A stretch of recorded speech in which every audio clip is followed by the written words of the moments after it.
touch. The what? The cheese touch. Nobody knows when or how, but one day that cheese mysteriously appeared on the blacktop. Nobody knew who it belonged to. Nobody touched it. Nobody threw it away. And so there it sat, growing more foul and powerful by the day. Then one day, a kid named Darren Walsh made the biggest mistake of his life. Darren touched the cheese! No, I didn't. I just looked at it. Really?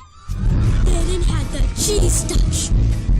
It was worse than nuclear cookies. He became an outcast. The only way to get rid of the cheese touch was by passing it on to someone else.